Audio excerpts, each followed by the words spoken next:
Foster care is the temporary placement of children outside of their own homes. The goal is to provide a safe and stable environment for the children while their parents work on goals that brought the children into care. In foster care, we strive to put the child first. This means looking for placements with family members and relatives. When that's not possible, we turn to our licensed foster families for placement options. Michael was brought into care due to parental substance abuse, mental health concerns, and overall neglect of the child. Initially, he was placed with a relative, but that placement was no longer in his best interest. At that point, we had to seek out an alternate placement, and we turned to our licensed foster families. I've had 6 miscarriages, and we have no children of our own. My husband and I go to church every Sunday, which is 45 minutes away, and we remembered, as we always do, to pray for a child at church. We immediately thought of these foster parents. They were recently licensed and looking to foster young children. We knew they were our best hope for stability for Michael.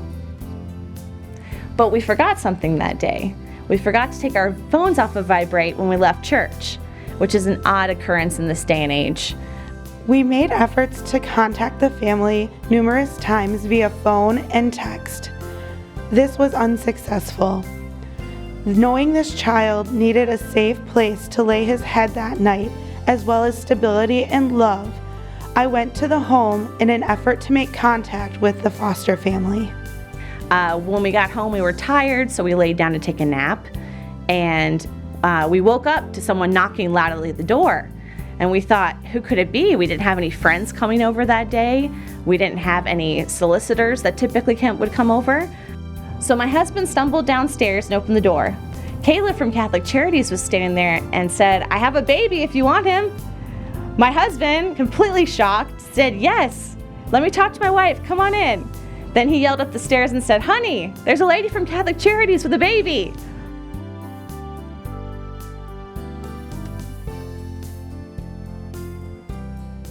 I then came face to face with a completely silent and still baby who was clearly having a tough time. A lot of people had come into his life and out of his life over the weekend. He turned away from me actually and buried his head in Kayla. So we all went upstairs and Kayla began to tell his story, a sad tale of a sweet baby who just needed a safe place to land. We immediately took him in and gave him a bath to wash off the stress of the day and to soothe him. Checking our phones for the first time after that confirmed to us what Kayla had already told us, that she had called and texted us both at least 20 times. And in a fluke of chance, we had not gotten a single phone call or text, an odd occurrence in this day and age. From the start, Michael didn't talk and didn't explore his environment when he came to us. He was thin with wispy hair and a large blank stare. He was letting things happen around him because he was used to things being out of his control and chaotic. He did not feel safe to explore and play. Every time he was placed in his crib, he would stand up and scream, grabbing the bars of the crib, and then fall back down, and then stand up and scream again, and fall back down over and over and over again. He had eczema that flared up remarkably on his head, behind his ear, on his arms and his legs. At 10.5 months, he didn't eat solid foods yet. He only drank formula. He came to us with 15 assorted, empty, and dirty bottles from the weekend. It took some considerable time for him to come out of his shell. My husband remembers his first laugh a couple weeks later. My husband sneezed repeatedly, and by the end of the sneeze fit, Michael had completely dissolved into laughter. It was a precious event because it gave us one of our first bursts of hope that he was actually improving. He also would not lay down for diaper changes when he first came to us. He did all of his diaper changes standing up.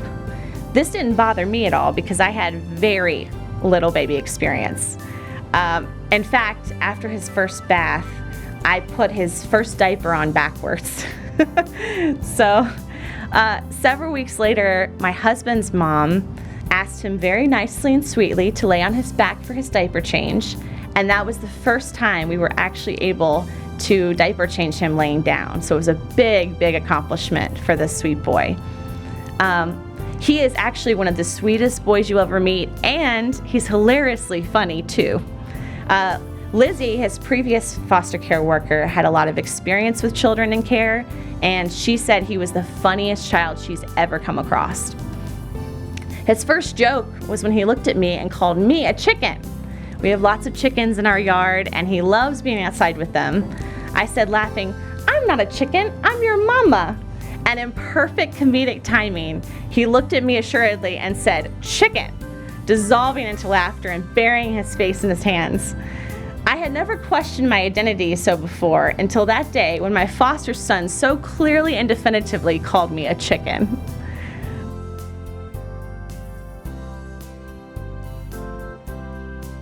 That reminds me of another story. When Michael first came to us, I mentioned to my husband that perhaps it's better if we had different names that Michael could refer to us. I was worried about the connection that would form between all of us when he calls us mom and dad.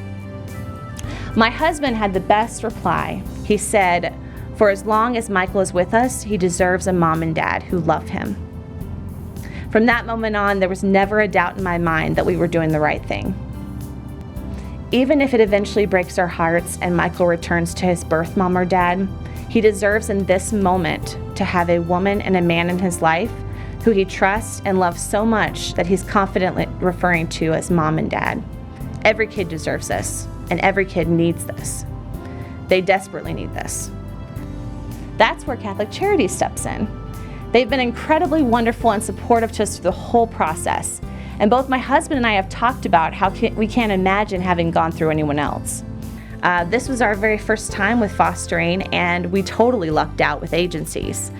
Both my cousin and my husband's friend in 2 different states have shared with us how awful their foster care experiences have been, largely due to the fact that their agencies were horrible to them in the way that they treated and worked with them or didn't work with them. As first-time foster parents, we thankfully had the completely opposite experience. Our foster care workers have always been there for us through our many questions and concerns. When I worry about the lack of Michael's past vaccinations and express this to Catherine, our foster care worker, as I work weekly trying to figure out which ones he's had, which ones he hasn't had, his past medical records are spotty at best. She never belittles me or seems annoyed that I'm trying so hard. Rather, she appreciates me and all that we've done for him, and she tells us that. We've never been made to feel like we're an imposition to someone in Catholic Charities. To the contrary, they've made sure that all of our questions have been answered, and then some. They've been upfront and honest about things going on in Michael's case and have remained objective in looking into what is best for Michael. They've not taken sides between his birth parents or us. They just want what is best for Michael, and it shows. They connected us to the foster care closet, through which I was able to get Michael his next size up of clothes. Because having been with us for 6 months now, thankfully, his old clothes don't fit him. He was growing so much, and he even had so much more hair than before. No longer were there just wisps. He had a full head of hair. They brought him presents for his birthday and Easter. The foster care worker came for his birthday party, and she even paid for the pizza before I could get to it. That's how much Catholic Charities cares.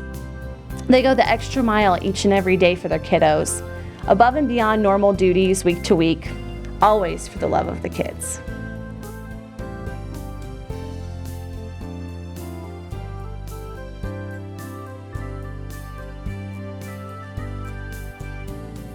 Michael is happy now. He explores everything. And our original baby proofing is now defunct, and we have to baby proof more. He reads piles of books. We read books to him, but he also reads books to us as well. He will dance to his musical toys, smiles, and he sleeps peacefully, finally. When we pray at night, he will cross himself, and he will clap his hands and smile as he looks with us because he's doing the same thing his mom and dad are doing. And this growth and development he has had is all due to Catholic Charities, my husband, and I, all of us working hand in hand to give this sweet boy a brighter future, a future that every child should have, and that we all work towards providing for them. Thank you.